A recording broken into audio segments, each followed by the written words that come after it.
14 फरवरी 2019 हर रोज की तरह एक सामान्य सुबह, लेकिन सुबह होते जैसे जैसे दिन ढल रहा था, कोई नहीं जानता था कि भारत के इतिहास का एक काला दिन होने वाला है।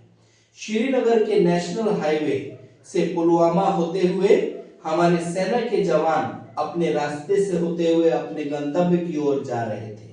वैसे ही एक धमाका सुनने को मिलता है और पूरी घाटी में बम धमाके की आवाज सुनाई पड़ती है और पता चलता है कि हमारे सेना के वीर जवान और शहीद 40 जवान जो है वो शहीद हो गए,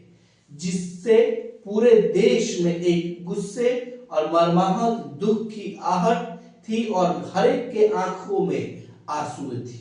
हर किसी को गुस्सा था, हर किसी के मन में आक्रोश था बदला लेने का। अगले दिन की सुबह जैश-ए-मोहम्मद पाकिस्तान से प्रेरित संस्था, आतंकवादी संस्था ने इस हमले की जिम्मेदारी ली।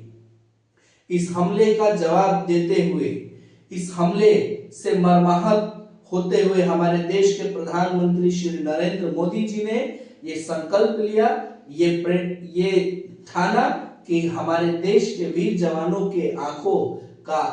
बलिदान, हमारे देश के वीर जवानों का बलिदान, उनके परिवार और देशवासियों का गुस्सा, आंखों के आंसू खाली नहीं जाएंगे। और 12 दिन के बाद ही हमारे देश के वीर जवानों ने अपने वीर शहीदों के बदला लेने के लिए पाकिस्तान पर एयर स्ट्राइक किया, बालाकोट में एयर स्ट्राइक किया, जिससे लगभग 300 और जितने भी वहां पर आतंकवादी थे उन सभी की जो है उनको दर्दनाक मौत हमारे प्रधानमंत्री नरेंद्र मोदी जी और की दृढ़ शक्ति, इच्छा शक्ति और सेना के वीर जवानों के वीरता से हमने लगभग 300 से ज्यादा आतंकवादियों को मारा, उनके नेटवर्क को खत्म किया।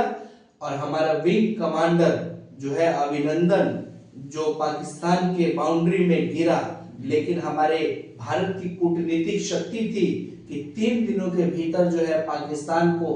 अभिनंदन हमारे उनको वापस बुलाया गया। वे शहीद तो हमारे 40 जवान हो गए, लेकिन उन्होंने